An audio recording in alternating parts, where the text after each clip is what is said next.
Si miráis al guión que se os ha entregado, veréis que hay dos definiciones de pecado. Definición A y definición B. La definición A aparece titulada como pecado original. Ahora bien, ese es un término teológico. Yo he añadido el título pecado como naturaleza. Y vamos a revisar qué significa eso. Pecado como naturaleza significa que no somos pecadores por lo que hacemos, decimos o pensamos, sino porque Adán pecó. Somos pecadores porque somos hijos e hijas caídos de los caídos Adán y Eva. Somos pecadores debido a nuestra herencia. Voy a compartir con vosotros una o dos citas de personas que creen en la definición A. El hombre pecaminoso no está perdido porque haya cometido pecados, sino porque es nacido de Adán, y por tanto está condenado en él antes incluso de cometer pecados propios. ¿Lo veis? El hombre pecaminoso está perdido no porque haya cometido pecados, sino porque es nacido de Adán y por tanto está condenado en él. Somos pecadores porque Adán pecó. Otra persona lo planteó de un modo ligeramente diferente. Tomamos decisiones de pecado porque somos pecadores por naturaleza. ¿Por qué perdemos los nervios? ¿Por qué hacemos a sabiendas cosas que no están en armonía con la voluntad de Dios? Bien, es porque de entrada somos pecadores, y esa es solo una consecuencia más de nuestro pecado. Somos pecadores porque Adán pecó. Esa es la definición A. La definición B sostiene todo lo que dice la definición A, que cuando Adán pecó, esto cambió completamente nuestras naturalezas. Dejando estas de ser como Dios las había diseñado, nuestras naturalezas operan en contra nuestra. Nuestras naturalezas combaten contra nuestras mejores intenciones y nuestras mejores decisiones. Nuestra naturaleza no es nuestra amiga, y sí, está con nosotros desde el nacimiento hasta la muerte. Todo esto es igual en ambas definiciones. La diferencia es que en la definición B no somos automáticamente pecadores por haber heredado un equipamiento defectuoso. No somos pecadores simplemente por haber nacido en el planeta equivocado. El lugar en el que ningún otro ser creado quisiera vivir. Somos pecadores cuando, conociendo la diferencia entre lo correcto y lo incorrecto, elegimos deliberadamente desobedecer la voluntad de Dios. El pecado en la definición B es una elección y, efectivamente, esta es la posición minoritaria. No hay duda sobre ello. La mayoría del cristianismo no cree eso, pero encontré una cita interesante al respecto. Noé entró en el arca en minoría, pero cuando salió de ella era una mayoría aplastante. No es siempre malo ser minoría. Un día las minorías se convertirán en mayoría y disfrutarán la eternidad sin temores ni problemas.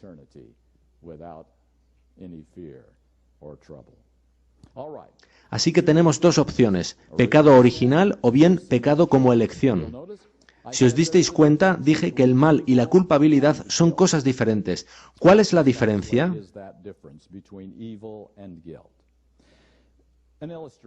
Hay una ilustración que uso recurrentemente porque es la más clara que he encontrado nunca.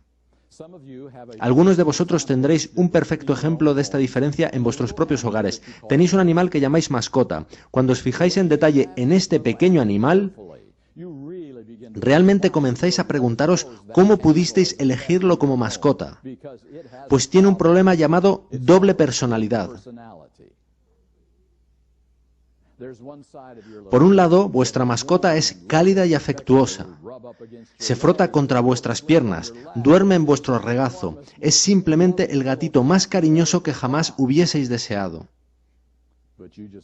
Pero al abrir la puerta, ves en el jardín el cambio de personalidad que tiene lugar en tu dulce mascota. Su cola está en tensión, sus bigotes alerta. ¿Por qué? ¿Salió al jardín quizá a contemplar la puesta del sol? Quizá a oler las rosas. En el interior de vuestra casa hay demasiadas reglas. Hay reglas sobre dónde comer y dónde no, dónde saltar y dónde no. En la cabeza de vuestro gato se abarrotan todas ellas hasta no distinguirlas, e incluso él quiere obedecer. Pero fuera hay solo dos reglas que importan. Regla número 1, muy importante, huir de cualquier cosa más grande que uno. Se llama supervivencia. ¿Te has dado cuenta de que la cabeza de tu gato está siempre girando ahí fuera en tu jardín? Comprueba en todas las direcciones a la vez, porque quiere asegurarse de no ser atrapado por alguien a quien no pueda enfrentarse, de modo que está alerta continuamente. Esa es la regla número 1. Pero la regla número 2 es la regla de la diversión, atrapar cualquier cosa más pequeña que uno. Y tu gato está evaluando al resto de los animales para decidir si huir de ellos o atraparlos. Ese es su trabajo, tomar esas decisiones continuamente. De modo que tu gato encuentra un animalito no tan fuerte ni rápido como él y atrapa a ese pequeño ratón, o lo que quiera que sea, afuera en tu jardín. Y rápida, humana y misericordiosamente lo mata, ¿verdad? Como habéis comprobado, no sucede de ese modo, porque vuestro gato no hace eso por tener un hambre extremo, de modo que ha de conseguir algo para comer. Tú ya tuviste eso en cuenta en casa y su vientre está lleno. Tu gato está ahí fuera para atrapar y matar otro animal simplemente porque es divertido. Sucede algo extraño cuando lo miras detenidamente. Tu gato, con sus puntiagudas garras y dientes, tiene atrapado a ese pequeño ratoncito, y por alguna razón tu gato se distrae y el ratón se escapa. ¿Tú piensas que eso sucedió por accidente? Jaja, tu gato hace eso únicamente por la diversión de la caza. Y atrapar al ratón es solo una fase de ella, y quiere repetirlo de nuevo. No ve ratones tan a menudo, así que cuando encuentra uno quiere aprovechar al máximo. Y es así como ese ratoncito escapa de esos puntiagudos dientes y garras, teniendo tu gato que atraparlo de nuevo, para de nuevo escapar. Lo que significa que obtiene una tercera oportunidad para atraparlo de nuevo. Tu gato hace eso por la diversión del juego. Ahora, ¿tienen los ratones vértebras y nervios?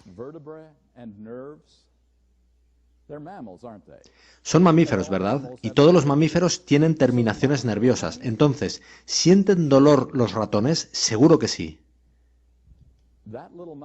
Ese ratoncito está siendo sometido a verdadera tortura porque se está poniendo fin a su vida. Y no rápidamente, como si hubiera caído en un cepo, ¿verdad? Se está haciendo lenta y dolorosamente, poco a poco. Ya no puede moverse ni correr como antes, está sufriendo y muriendo. ¿Le importa eso a tu gato? ¿Tiene tu gato alguna compasión? Hace eso para tener diversión a expensas de cualquier otro, sin importar lo que éste sienta. Todo lo que le importa es cuánto se divierte. Veis que vuestro gato tiene también naturaleza caída. Adán no propició la naturaleza caída tan solo para los seres humanos, lo hizo también para todo el reino animal. Lo llamamos instinto, pero se trata de naturaleza caída. Los gatos no se comportarán así en la nueva tierra, pero sí ahora. Y vuestro gato está interesado únicamente en su placer egoísta.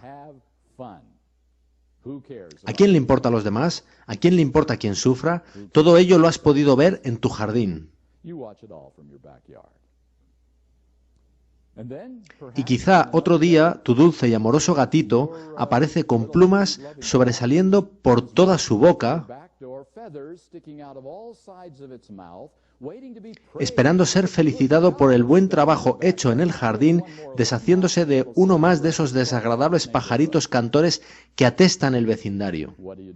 ¿Qué haces ahora? A ti te gustaba el canto de ese pajarito, pero ya no va a cantar más. Tú tienes un pequeño juicio en el porche de tu casa.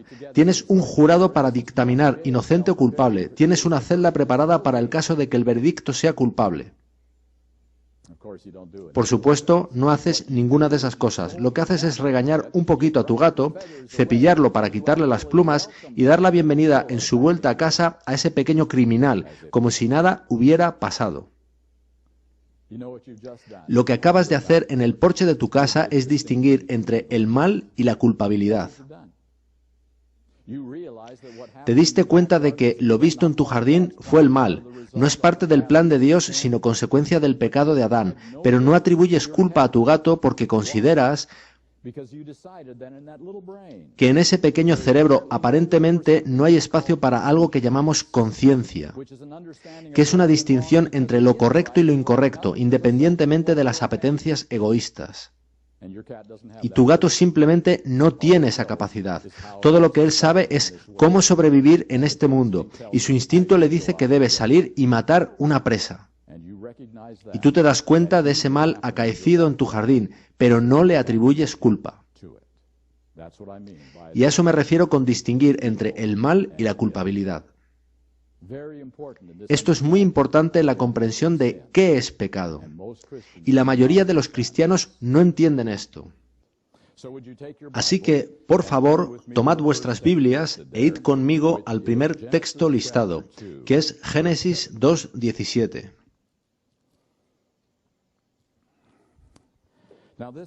Es un texto muy familiar. Se trata del primer mandato de Dios a los primeros seres humanos que creó. Y nos desconcierta al leerlo, pues no parece que resultase como Dios indicó. Génesis capítulo 2, versículo 17. Pero del árbol del bien y del mal no comerás, porque el día que comas de él, ciertamente morirás.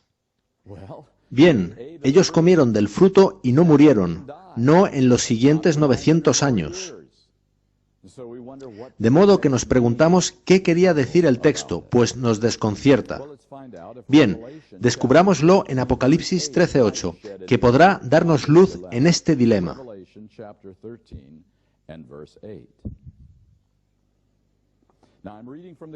Lo leeré de la King James. Algunas otras versiones traducen este versículo de manera diferente. Me centraré en la última parte de este versículo. La última parte de Apocalipsis 13:8 habla del libro de la vida del Cordero y dice: el Cordero inmolado desde la fundación del mundo. Y nos desconcierta de nuevo, pues no fue inmolado en la fundación del mundo, sino que fue 4000 años después cuando murió en la cruz del Calvario. De modo que ahora tenemos dos textos desconcertantes en vez de una respuesta. Miremos ahora al guión que os han dado. Veréis que la siguiente página contiene citas del espíritu de profecía. Vamos a examinar un par de ellas para ver si encontramos luz y ayuda adicional. ¿Por qué en su caso no se ejecutó la pena de muerte justo a continuación? Esa es la pregunta. Ellos tomaron del fruto, pero no murieron. Porque se encontró un rescate. El Hijo unigénito de Dios se ofreció a tomar el pecado de los hombres sobre sí mismo y hacer expiación por la raza caída.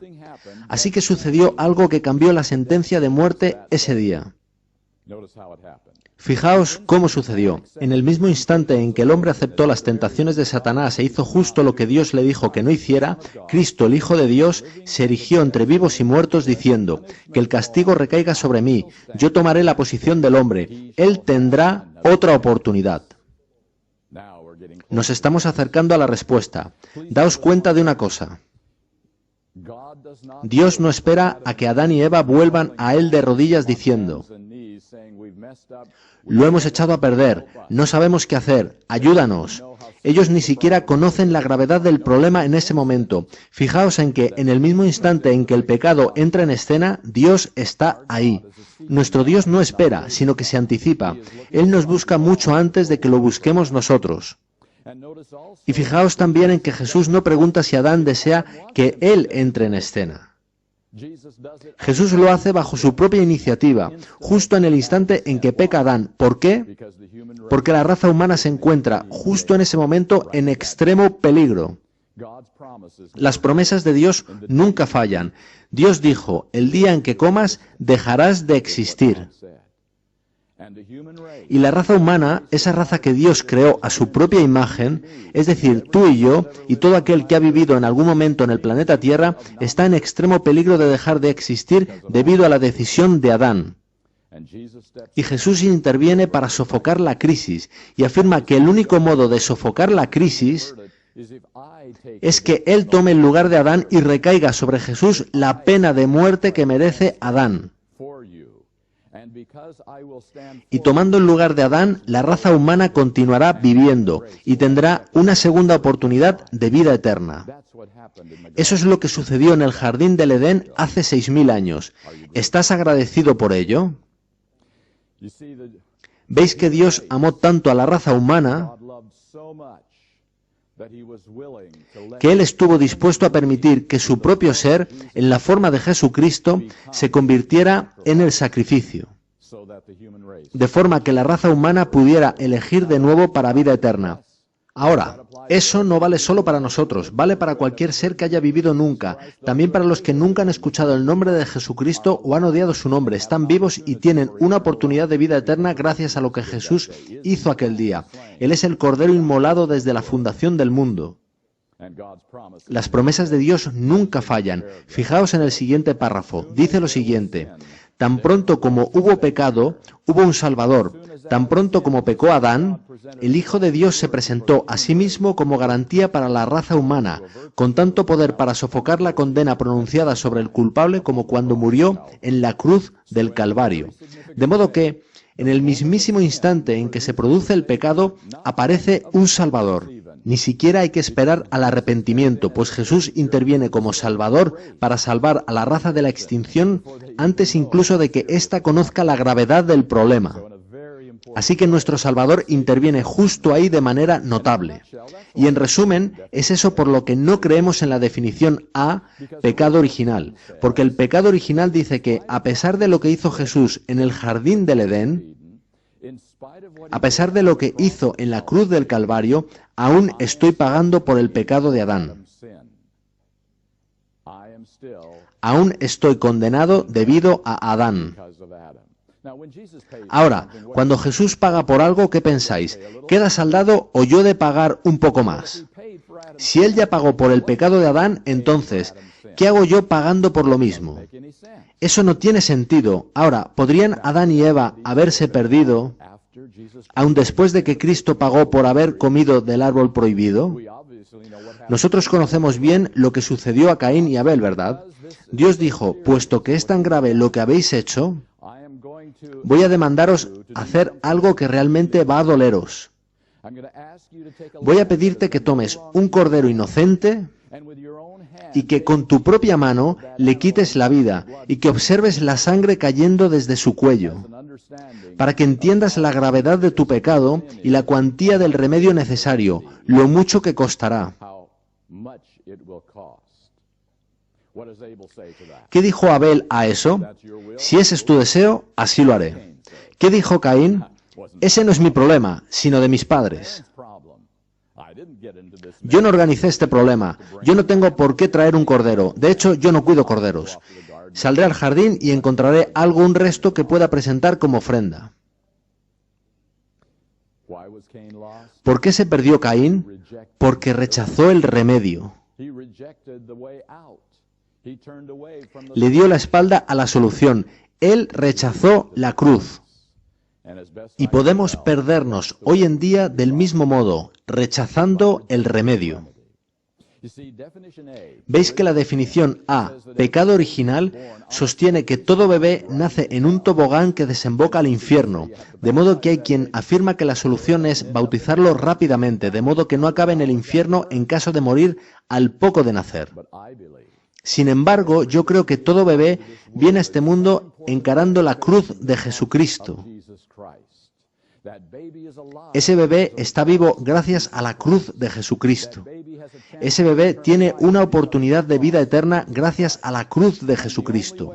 Y la única manera en que ese bebé puede acabar en el infierno es pisoteando la cruz al crecer. Amigos míos, Dios trata de que sea difícil perderse para el pecador. Él trata de poner toda barrera en el camino para que no nos aboquemos a la destrucción final. Veamos qué dice Jesús al respecto. No vamos a leer todos estos textos. Vayamos a Juan 9, del 1 al 3. Jesús y sus discípulos están caminando un día y encuentran un hombre que era ciego de nacimiento. Y este hombre desencadena en la mente de los discípulos una pregunta que les preocupaba desde hacía tiempo. Fijaos en su pregunta en Juan 9:2. Maestro, ¿quién pecó, este hombre o sus padres, para que naciera ciego? Ellos tienen un dilema. Saben que él es un pecador. ¿Cómo lo saben? Simplemente miran a sus ojos. Es ciego. Es desde luego un pecador. Ahora, puesto que nació así, ellos necesitan saber cómo funciona el asunto. ¿Hicieron sus padres algo muy malo, de modo que él es castigado por el pecado de sus padres? ¿O bien puede uno pecar de algún modo en la matriz de su madre antes de nacer y ser entonces castigado con ceguera? Esa es la pregunta. Fijaos en la respuesta de Jesús. No es que pecó, ni tampoco sus padres. ¿Qué es lo que dice Jesús a sus discípulos? Les dice que parten de premisas falsas. Les dice que ellos miraron a sus ojos y decidieron que era un pecador. La ceguera nada tiene que ver con la culpa, nada tiene que ver con condenación. La ceguera es una consecuencia, una maldición del pecado de Adán, pero no su castigo. Y añade Jesús, al contrario, fue para que las obras de Dios se manifestaran en él. Justo después Jesús mostraría las obras de Dios en contraste con las de Satanás, la ceguera. ¿Y cómo hace eso Jesús? Levanta su mano y dice, ¿te perdono tu ceguera? ¿Es eso lo que hace? ¿Necesitaban perdón los ojos de ese hombre? Por supuesto que no. ¿Qué necesitaban? Necesitaban sanación, restauración. Eso es lo que necesita el mal. Y Jesús sanó los ojos de ese hombre. De modo que el mal necesita sanación y restauración, en tanto que la culpa necesita perdón. Son asuntos diferentes. Vayamos a otro texto, Juan 5, 24 y 25. En esos dos versículos Jesús parece contradecirse consigo mismo. Juan 5, 24 dice, de cierto os digo, que el que oye mi palabra y cree al que me envió, tiene vida eterna. El tal no viene a condenación, sino que ha pasado de muerte a vida. De acuerdo con las palabras de Jesús, ¿cuándo puedes tener vida eterna? Justo ahora, si crees en Jesucristo. ¿No es eso lo que dice? Fijaos ahora en el versículo 25. De cierto os digo que viene la hora, y ahora es, cuando los muertos oirán la voz del Hijo de Dios, y los que oyeren vivirán. Estos son los que creyeron en Jesucristo y supuestamente tenían vida eterna. Sin embargo, Él dice que están muertos. ¿Se contradice Jesús consigo mismo aquí? ¿O es que cuando Jesús intervino en el jardín hace 6.000 años, Él separó a la muerte en dos categorías? Él dijo a Adán, debido a tu pecado tendrás que volver al polvo. Tendrás que volver al lugar del que saliste. Pero esto es solo temporal, es solo dormir, Adán. Porque si confías en mí, tu vida queda escondida en mi mano y tienes vida eterna. Así que Jesús no se contradice a sí mismo aquí, puesto que la primera muerte es realmente una muerte insignificante, amigos. Entendamos eso claramente. En el gran conflicto solo cuenta la segunda muerte. Y se puede tener vida eterna, pero aún dormir durante un cierto periodo de tiempo. Muy bien, veamos qué podemos resumir de todo esto. Pecado. El pecado que Adán y Eva trajeron al mundo tiene dos fases: el mal y la culpa. El mal en nuestro mundo, los problemas de nuestro mundo, el sufrimiento, el dolor, tornados, terremotos y nuestra naturaleza caída. Pero también está la culpa. Adán era culpable, nosotros somos culpables. Ahora, estos dos aspectos del pecado conducen a dos diferentes consecuencias. El mal en nuestro mundo conduce a la primera muerte, que es la consecuencia natural del pecado de Adán. La culpa por el pecado conduce a la segunda muerte, que es la paga del pecado. ¿Cómo maneja Dios estos dos aspectos? Bien, Él perdona nuestra culpa, Él no nos toma por culpables. Cuando la culpa sale de nuestro presente, ¿qué sale de nuestro futuro? Deja de haber condenación en tu futuro, ya no te afecta, no tienes de qué temer. ¿Sale de ti el mal en el presente a la vez que la culpa o permanece? Tu naturaleza permanece dentro de ti, así como permanece el dolor en este mundo. ¿Cuándo se resuelve eso? Cuando vuelva Jesús. ¿Cómo lo resuelve? No perdonando, sino sanando, y por recreación. Son dos aspectos diferentes del pecado, tratados por Dios de manera separada. La mayoría del mundo cristiano no entiende eso. Mezclan ambas cosas así como hicieron los discípulos en aquella ocasión. Ambos aspectos han de considerarse por separado o no entenderemos qué es pecado ni qué es el Evangelio. Bien, vayamos a la sección C. Iré directamente a Juan 9:41.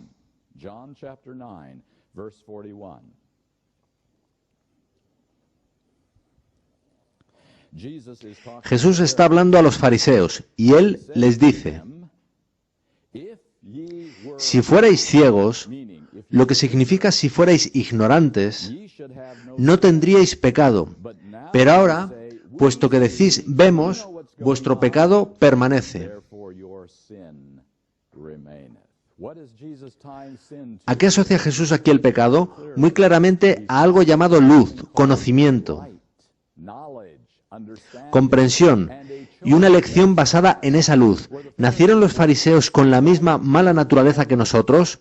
Pero Jesús dice que si realmente no sabías, significando no tener oportunidad de saber, tú no tienes pecado en el sentido de culpa.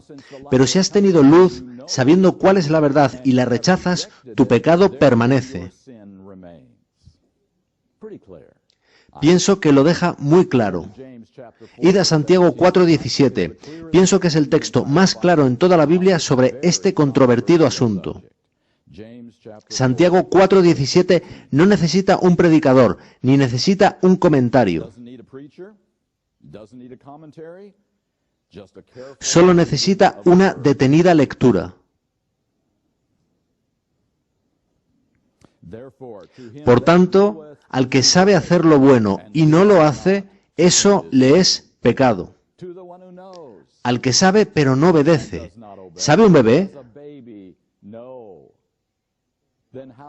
Entonces, ¿cómo puede un bebé ser un pecador de nacimiento, como hemos leído en aquellas citas?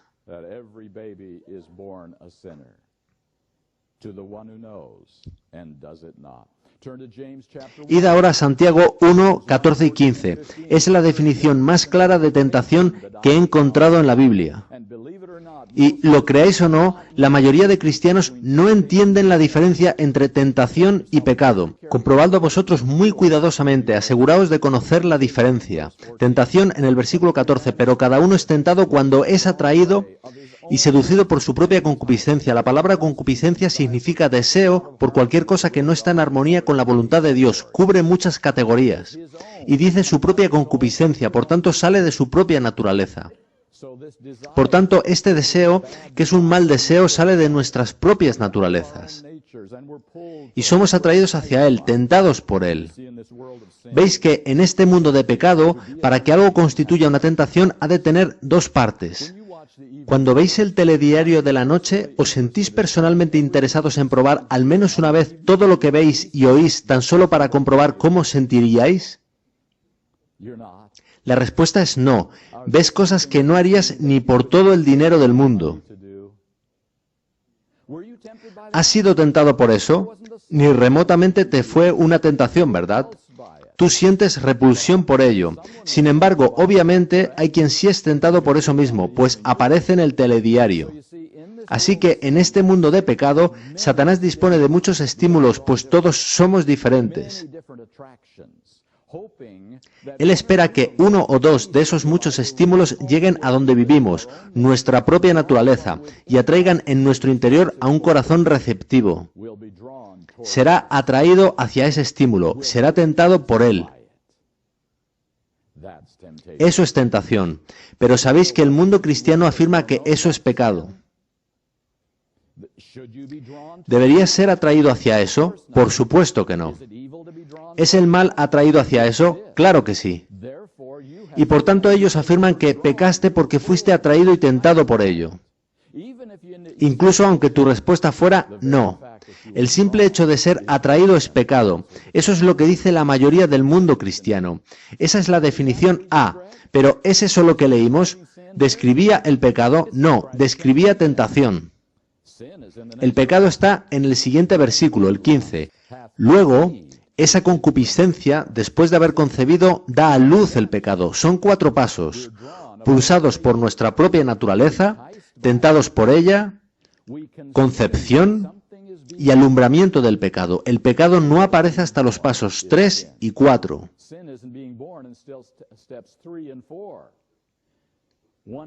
Los pasos 1 y 2 constituyen la tentación, y sin embargo el mundo cristiano sitúa ahí el pecado, en tanto que la Biblia lo sitúa en el paso 3, en el proceso de la concepción.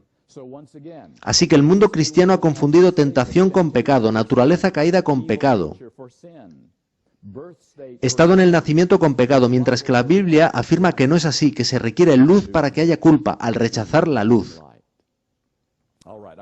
Muy bien, os dejo que leáis los otros textos por vuestra cuenta. Vamos a ir directamente al resto de citas del Espíritu de Profecía y ver algunas de ellas. En la primera página de citas del Espíritu de Profecía, en la mitad de la página, leemos de Patriarcas y Profetas, página 306. Es inevitable que los hijos sufran las consecuencias de la maldad de sus padres, pero no son castigados por la culpa de sus padres, a no ser que participen de los pecados de estos. Hay consecuencias, pero no hay culpa, a no ser que se participe. En el último párrafo de la primera página encontramos lo siguiente de Obreros Evangélicos, página 162. La luz pone de manifiesto y corrige los errores escondidos en las tinieblas, y al aparecer ella, la vida y el carácter de los hombres debe cambiar de una manera correspondiente para estar en armonía con ella. Los pecados que eran una vez pecados de ignorancia debido a la ceguera de la mente no pueden ya ser practicados sin culpa. Fijaos en que un pecado de ignorancia es el que comete sin saber que se trata de algo equivocado. Muchas personas guardarán su primer sábado en la traslación al cielo. Hubo pecado de ignorancia durante sus vidas enteras porque no tuvieron oportunidad de conocer, pero un pecado de ignorancia no conlleva culpa de acuerdo a lo que acabamos de leer, hasta que aparece la luz. La luz cambia un pecado de ignorancia, que es el mal, en un pecado de culpa, del que soy responsable. Id a la última página de citas del Espíritu de Profecía, página 2. El segundo párrafo, Testimonios para la Iglesia, volumen 5, página 177. El pecado de la calumnia comienza cuando se acarician malos pensamientos. El engaño incluye la impureza en todas sus formas. Al tolerarse un pensamiento impuro, paremos ahí. ¿Es bien o es mal que un pensamiento impuro se cruce por tu mente? Es mal, ¿verdad? Estaremos contentos cuando eso ya no suceda. Pero habremos de esperar hasta la segunda venida de Jesucristo. Al tolerarse un pensamiento impuro y acariciarse un deseo no santificado, el alma se contamina y se compromete su integridad. ¿Adivináis qué contamina el alma según la definición A? Aunque no toleres el pensamiento impuro o no acaricies el deseo no santificado, tú te contaminas y pecas. Eso dice la definición A, la posición mayoritaria en el mundo cristiano. No has de tolerarlo, el simple hecho de estar ahí hace de ti un pecador. Esa es la visión dominante de qué es pecado en el mundo cristiano y cada día más en la Iglesia Adventista del Séptimo Día. Esta visión es cada día más fuerte en el adventismo. Que simplemente has de nacer con este mal equipamiento para ser un condenado pecador. Así que contaminarse parece ser el tener ese pensamiento deambulando por tu cabeza. Y por tanto, también parece razonable decir que eso es pecado. ¿Hemos de regirnos por lo que parece razonable para determinar qué es pecado y salvación? ¿O nos regimos por lo que dice Dios independientemente de lo que nos parezca? Dios dice que tú no te contaminas hasta que tú toleras y acaricias ese pensamiento. Tú te agarras a ese pensamiento, lo haces tuyo. Ya no es simplemente parte de tu naturaleza, ahora es parte de tu carácter. Y Dios está tratando de cambiar tu carácter. De tu naturaleza se encargará en la segunda venida, pero el carácter ha de ser cambiado hoy. Y Dios dice, necesito que eso esté arreglado antes de llevarte al cielo. Así que el carácter es el que tolera y acaricia, convirtiendo la tentación en pecado. En el mismo párrafo, bajad conmigo hasta su mitad, tras los segundos puntos suspensivos. Nadie puede ser forzado a transgredir. Primero tiene que ganarse el consentimiento propio. El alma tiene que proponerse cometer el acto pecaminoso antes que la pasión pueda dominar la razón o que la iniquidad triunfe sobre la conciencia. No importa cuán fuerte sea la tentación, no es excusa para el pecado. Y qué tragedia que la teología cristiana haya convertido la tentación en pecado. Siguiente párrafo. El ángel dijo, si se recibe luz y esa luz se pone de lado o se rechaza, entonces viene la condenación y el desagrado de Dios.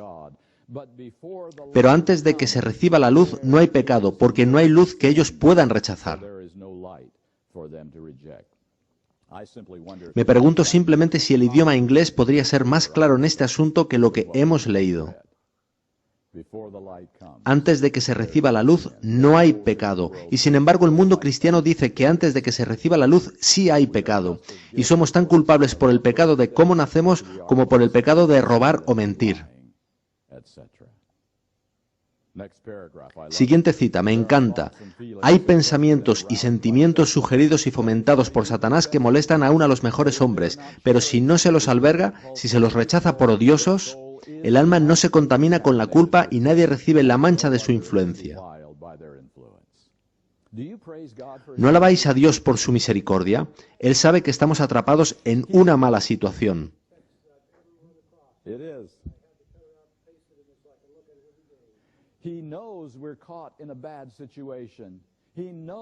Él sabe que somos afrentados con cosas que no podemos combatir. Y Él dice, no te tomaré por responsable de lo que no puedes controlar. Solo te pediré que lo rechaces por odioso. De modo que, amigos míos, hemos dado un pequeño repaso a la doctrina del pecado. ¿Por qué es tan importante? Pongamos que tú crees en la definición A. Si somos condenados y culpables por cómo nacemos, entonces claramente Jesucristo no pudo nacer en ese estado y ser sin pecado, ¿verdad? Él debió tener una exención de herencia de 4000 años. Hay una iglesia que enseña algo similar, ¿verdad? Lo llaman la doctrina de la Inmaculada Concepción, lo aplican a María, en tanto que los protestantes lo aplican a Jesús, pero es la misma doctrina salvando una generación. Y eso obliga a saltarse la herencia 4000 años, para creer en la definición A. Y entonces, por supuesto, si eso es verdad, por naturaleza estaremos pecando hasta que Jesús venga, lo que implica que la justificación es la única solución para el pecado. La santificación solo será parcial, nunca completa. No cuentes con la santificación, justificación y perdón es el Evangelio. Y si eso es verdad, ¿cómo podemos siquiera pensar en la posibilidad de perfección de carácter antes de la segunda venida de Cristo, si estaremos pecando hasta que Él venga? Ese es el primer Evangelio, construido sobre la primera definición de pecado. En cambio, si crees que el pecado es elección, entonces Jesús sí pudo tener nuestra naturaleza y ser tentado en todo igual que nosotros, pero sin pecado. Y justificación, perdón y santificación pueden actuar juntas, coordinadamente, borrando el pasado y transformando el presente, y Dios puede perfeccionar a su pueblo antes de la segunda venida. Puede haber un cierre del tiempo de gracia. Jesús sí puede salir del lugar santísimo y ponerse las vestiduras de justicia. Y puede haber un pueblo completo en Él. Dos definiciones diferentes de pecado, dos evangelios diferentes construidos sobre cada una.